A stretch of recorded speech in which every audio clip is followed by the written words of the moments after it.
नर्मदा अध्यात्म मंच से आपका स्नेह भाजन पंडित गिरिमोहन गुरु आप सभी आत्मीय जनों को ओम नमो नारायण। विगत दिनों से हम आपको गोस्वामी ग्रस्त गीता के छंद सुना रहे हैं और आज फिर कुछ सुनिए जो हमने कुछ गोस्वामी समाज का इतिहास पे जब काम किया, कुछ नए नए हमको सबूत मिले, जिसे प्रमाण कह सकते हैं, प्रमाण मिले और नई नई शोध से पता चला कि ये गोस्वामी समाज वैसे तो बिना पढ़ा आदमी भी कहता अरे हम तो भैया सारे जगत के गुरु हैं, तो वास्तव में गुरु हैं ऐसा नहीं है। जो आदमी पढ़ा लिखा नहीं वो भी समझता है इस बात को, किंतु क्या है हमारे थोड़ी से आचरण, भैया क्षमा करना, हमारा जीवन की पद्धति थोड़ी बदल गई है।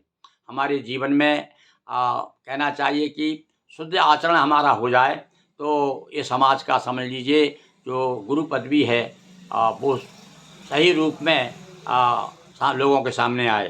तो सुनिए, मैंने बताया कि गोस्वामी किसे कहते हैं कि पृथ्वी किरण इंद्रियां आदिक गो कहलाए, इनका स्वामी कहाया गोस्वामी समुदाय। ये गो शब्द का अर्थ क्या है भाई? भगवान शिव को भी गोपति कहा गया है, इंद्र को भी गोपति कहा गया है, बृहस्पति देवता है उनको भी गोपति क्यों कहा गया गोपति? क्योंकि ये सब जो है इंद्रिय निग्रह संयम से रहते थे। संयम इंद्रियों पर उनका था और संयम कैसा, उसके लिए भी बड़ा सुंदर भजन आप लोगों ने भी सुना होगा कि देखना इंद्रियों के न घोड़े भगें, रात दिन इनको संयम के कोड़े लगें, अपने रथ को सुमार्ग चलाते चलो, कृष्ण गोविंद गोपाल गाते चलो। तो भैया इन इंद्रियों को, इंद्रियों का जब स्वामित्व आ जाएगा तब सचमुच में हम गोस्वामी माने जाएंगे। तो और इसके अर्थ अलग अलग होते हैं। पृथ्वी भी होता है इसका अर्थ, किरण होता है, किरण यानी प्रकाश, जो दूसरों को ज्ञान देता है वो गोस्वामी है। जो पृथ्वी का मालिक भी है, राजा का राजेश्वर तो जोगेश्वर ऐसा माना जाता है। जो सम्मान राजा को मिलता है वही महाराज, जो राजा को मिलता है वही महाराजा को मिलता है। इसीलिए गोस्वामी को महाराज भी कहते हैं, आइए महाराज। तो अब महाराज का क्या मतलब समझ रहे हैं? महाराज यानी राजाओं का भी श्रेष्ठ, ऐसा शब्द है वो। उसके अर्थ पे जाइए आप, थोड़ा सा देखिए, फिर अपने आप को गौरव बढ़ जाएगा हमारा। तो पृथ्वी किरण इंद्रिया आदिक गो कहलाए, इनका स्वामी कहाया गोस्वामी समुदाय।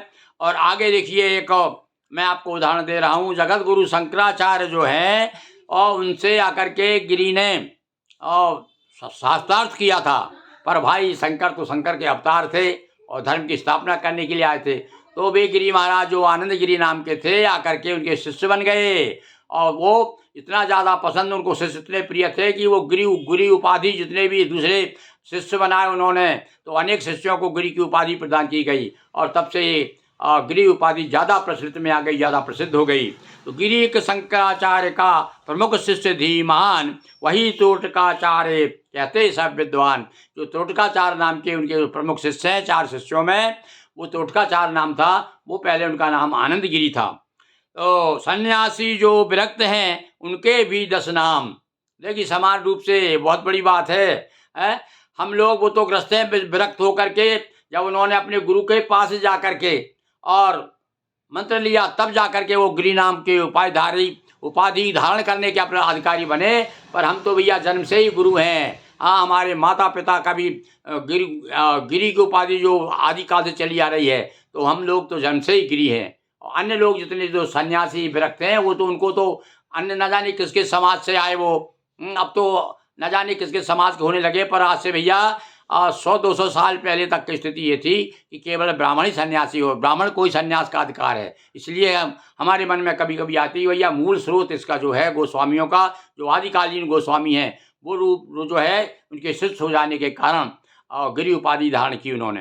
तो सन्यासी जो विरक्त है उनके भी 10 नाम, ग्रस्त विरक्त समान पद। अब यहाँ एक बात सोचने की है, अक्सर का होता क्या है कि ग्रस्त जो है अपने बाल बच्चों को पालने में लगा रहता है, ज़्यादा उसको समय मिलता नहीं है। तो अब वो क्या है तो बराबर समान पद। पर हमने अक्सर देखा है कि ग्रस्त गोस्वामी जब जाता है विरक्त गोस्वामी के पास में, जो सन्यासी जो भी गिरी वो भी गिरी उपायधारी और हम भी गिरी उपाय जब जाते हैं तो उसे सम्मान नहीं देते हैं वो लोग, वो ना जाने निकृष्ट समझते हैं उनको। और कईयों को तो मैंने देखा है वो यहाँ तक मानते हैं कि ये गोस्वामी जो हैं ये तो सब ऐसे ही भ्रष्ट लोग हैं। तो ये देख करके हमको बहुत पीड़ा होती है।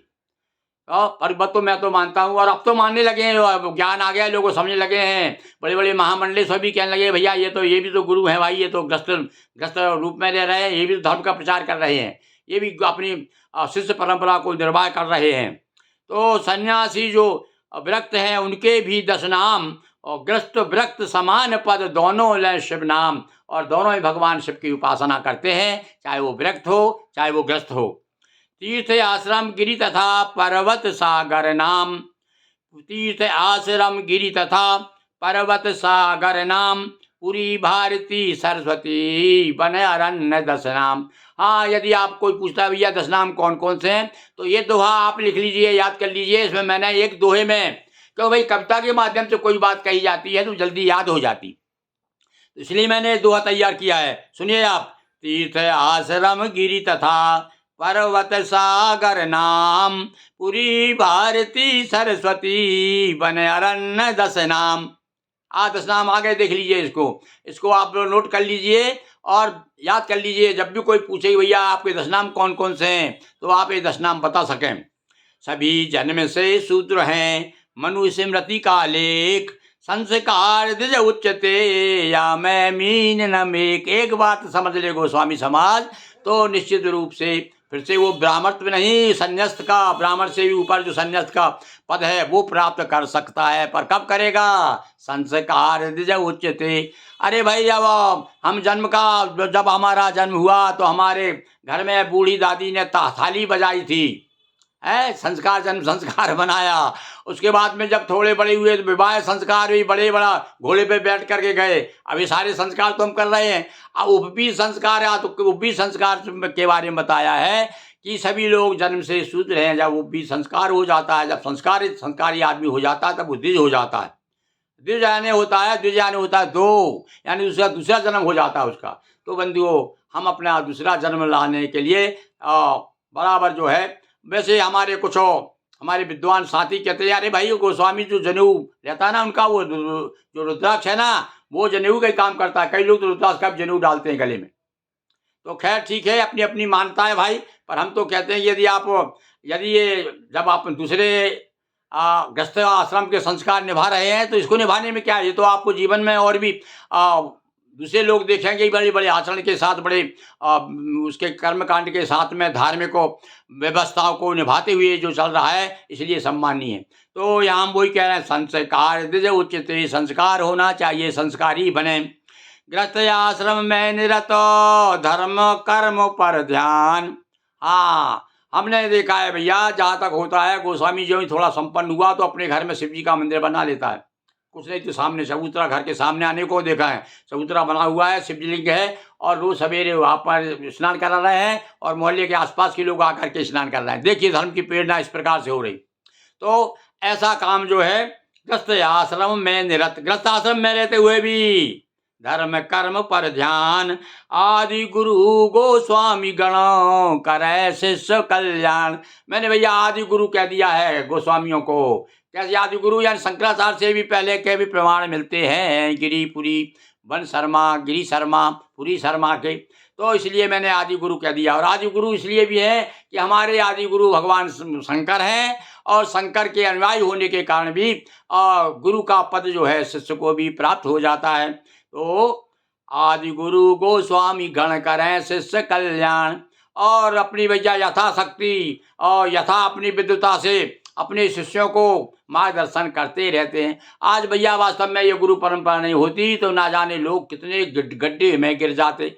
मैंने अक्सर देखिए, मैंने अध्ययन किया है, जिस गांव में मंदिर नहीं है, जिस गांव में गुरु नहीं है, जिस गांव में ब्राह्मण नहीं है, तपोधन नहीं है, सन्यासी नहीं है, गोस्वामी नहीं है, उस गांव की हालत देख लो आप। और जहाँ भगवान का भजन होता है, जहाँ ओम नमः शिवाय का जाप होता है, जहाँ पर रामलला की आरती होती है, वहाँ देखिए उस गांव में। और अब तो स्थिति हो गई है, मैंने कुछ ऐसे गांव भी देखे हैं कि जहाँ मंदिरों में ताश खेला करते थे सियाने लोग बैठ करके। अब वहाँ पर जो है अखंड पारायण चल रहा है रामायण जी का।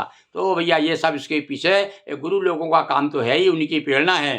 तो पूर्व शंकराचार्य से गोस्वामी हैं ग्रस्त, गुरुवाई की परंपरा जिनसे हुई प्रशस्त। आज जो गुरु परंपरा चली आ रही है, इसके पीछे ये गोस्वामी जनों का बहुत हाथ है। ये शंकराचार्य से पूर्व भी ये समुदाय रहा है, वैसे प्रमाण बहुत से मिल गए हैं। और भी कोई विशेष जानकारी इस बारे में आप जानना चाहें तो आप जो है इलाहाबाद के जो है आदरणीय हमारे देवी शंकर गिरी जी हैं, और डॉक्टर देवी शंकर गिरी जी, उनसे संपर्क कर सकते हैं। बहुत बहुत धन्यवाद।